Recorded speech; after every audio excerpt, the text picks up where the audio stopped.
शास्त्रों के अनुसार मनुष्य को अपने कर्म के आधार पर ही मृत्यु के बाद स्वर्ग या नरक में जगह मिलती है।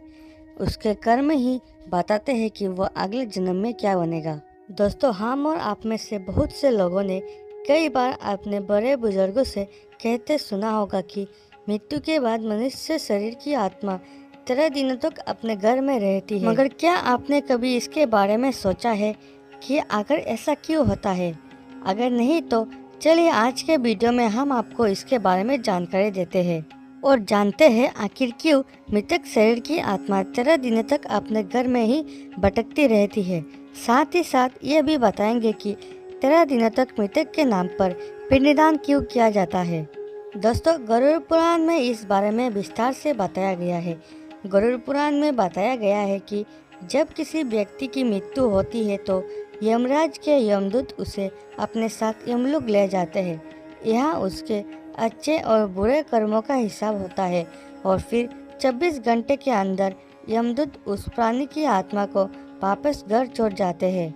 यमदूत द्वारा आत्मा को वापस छोड़ जाने के बाद मृतक की आत्मा अपने परिजनों के बीच भटकती रहती है और अपने परिजनों को पुकारती रहती है, लेकिन उसकी आवाज़ कोई नहीं सुन पाता। यह देखकर मृत व्यक्ति की आत्मा बेचैन हो जाती है और जोर जोर से चिल्लाने लगती है। गरुड़ पुराण के अनुसार जब यमदूत आत्मा को उसके परिजनों के पास छोड़ जाती है तो उस समय उस आत्मा के पास इतना शक्ति नहीं होता है कि वो यमलोक की यात्रा तय कर पाए।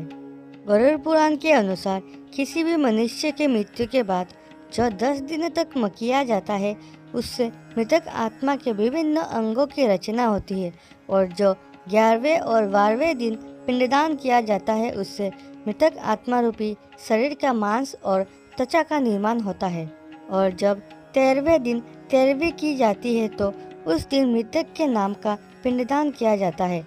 उसी से ही वो यमलोक तक की यात्रा तय करते हैं, अर्थात मृत्यु के बाद मृतक के नाम का जो पिंडदान किया जाता है उसी से ही आत्मा को मृत्यु लोक से यमलोक तक का यात्रा करने का शक्ति मिलता है। इसलिए ही दोस्तों, गरुड़ पुराण में बताया गया है कि जब किसी मनुष्य की मृत्यु हो जाती है तो उसकी आत्मा 13 दिनों तक अपने परिजनों के पास घर में ही भटकती रहती है और उसके बाद आत्मा मृत्यु लोक से यमलोक की ओर निकल पड़ती है, जिसे पूरा करने के लिए उसे 12 महीने यानी कि 1 साल तक का वक्त लग जाता है।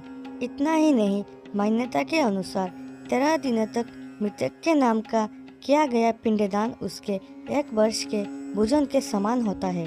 पिंडदान ना किया जाए तो क्या होगा?